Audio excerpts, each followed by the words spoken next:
प्रवास हा सगळ्यांचाच खरतड असतो, परंतु या ठाणेच्या या स्टेडियम पर्यंतचा प्रवास याही संघासाठी काही सोपा राहिलेला नाहीये.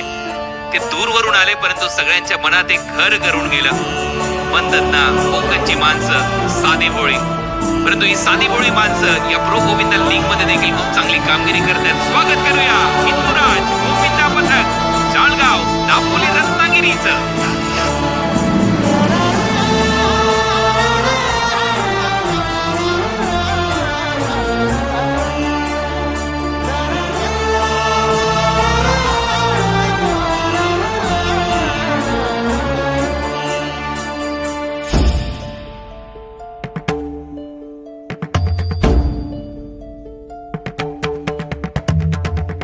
धुमकिट तदानी धुमकिट नटना घर नट धिम नट पर्वत उभा उत्तुंग नवा घुमतो मृदुंग.